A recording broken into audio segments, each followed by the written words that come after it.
என்று சொன்ன தந்தை பெரியாரை வணங்கி, இழப்பதற்கு எதுவுமே இல்லை கைகளில் உள்ள விலங்குகளை தவிர, பெறுவதற்கு பொன்னுலகம் இருக்கிறது என்று சொன்ன கார்ல் மார்க்ஸையும் நினைத்து,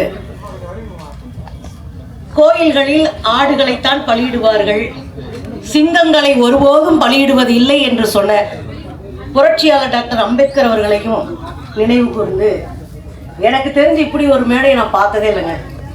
வந்து உட்காரதுக்கு முன்னாடி மேடையில் ஏற்றி பேசி முடிச்சுட்டு கிளம்புங்க அப்படின்ற ஒரு மேடையை இப்போதான் நான் முதல் முறையாக சந்திக்கிறேன். கடைசியாக இந்த மேடையில் நம்ம அண்ணன் சீமானை பார்த்தது ஒரு மலரும் நினைவுக்காக சொல்கிறேன்.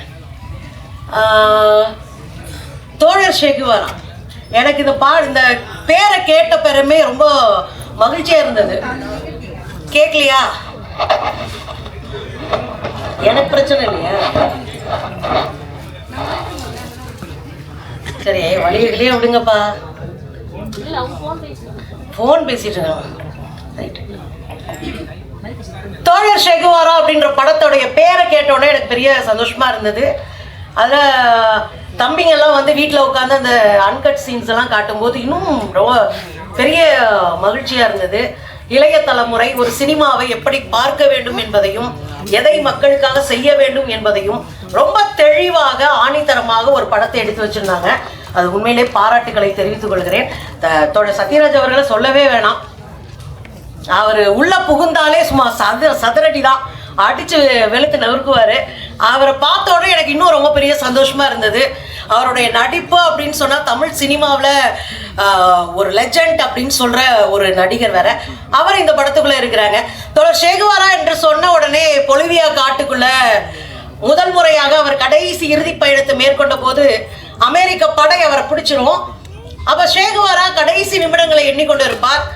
காலையில் சுட போகிறாங்க. யார் சுடுவது என்பதில் ஒரு குழப்பம் இருந்தது. அப்போ ஒரு துப்பாக்கி ஏந்திய வீரனை அனுப்புகிறார்கள். அவர் பயந்துட்டு வெளியே வந்துடுறாரு, என்னால் முடியலை அப்படின்றாரு.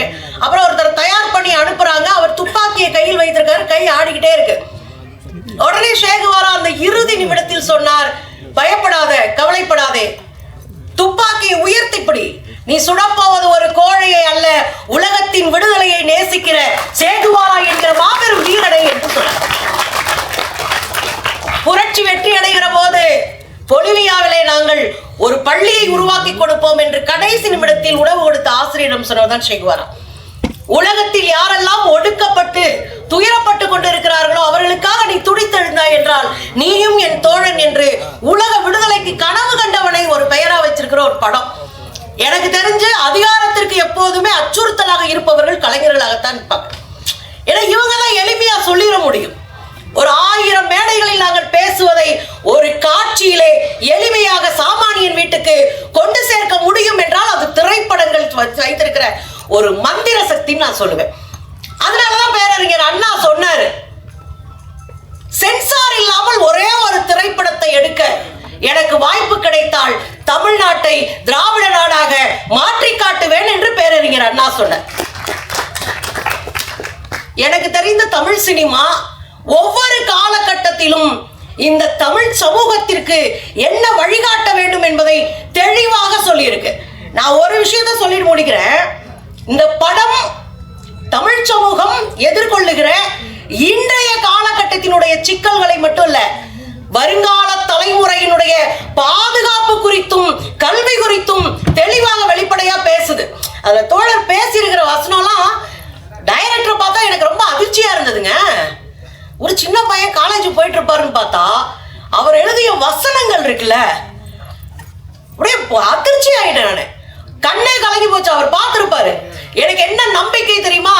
எங்களுக்கு அடுத்த தலைமுறை இந்த சமூகத்தை உயர்த்தி பிடிக்கிற நெஞ்சுரத்தோடு கலையை கையிலே ஏந்தி இருக்கிறது என்பதை இந்த டைரக்டரை பார்க்கும்போது எனக்கு பெரிய மகிழ்ச்சியா இருந்துச்சுங்க. கலைதான் ஆயுதம், நல்லா புரிஞ்சுக்கோங்க. அறிவாயுதம் என்பது கலையை உயர்த்தி பிடிக்கிறவனுக்கு தெரியும். கலையை போன்ற ஒரு அறிவாயுதம் உலகத்துல கிடையாது. எனவேதான் அதிகாரம் முதலில் கை வைப்பது கலையாக இருக்கும்.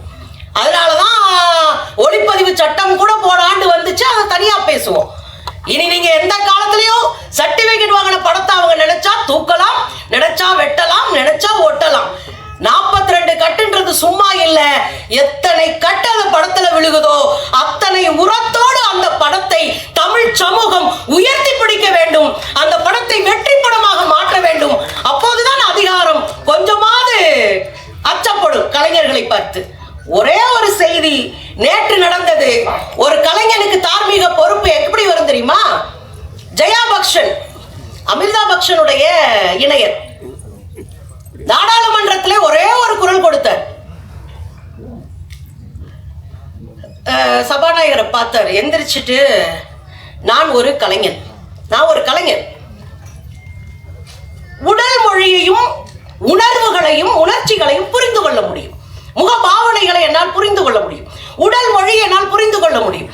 ஆனால் மிஸ்டர் அப்படின்னு அவருடைய பேரை சொல்லிட்டு, சபாநாயகருடைய பேரை சொல்லிட்டு, உங்கள் உடல் மொழி சர்வாதிகாரமாக இருக்கிறது அப்படின்னு பேசிட்டு, அது நல்லதில்லை, நாம் எல்லாம் ஒரே மாதிரி இயங்குவதற்காக இங்கே வந்திருக்கிறோம், நீங்கள் ஆசிரியர் அல்ல, நாங்கள் பள்ளிக்கூடத்துக்கு வருகிற மாணவர்கள் இல்லை என்கிற ஒரு குரலை அங்க பதிவு செய்யறார்னா, அதுக்கு பின்னாடி அதிகாரம் தோல் உயர்த்துகிற போதெல்லாம் பார்த்து வேடிக்கை பார்க்க மாட்டோம்.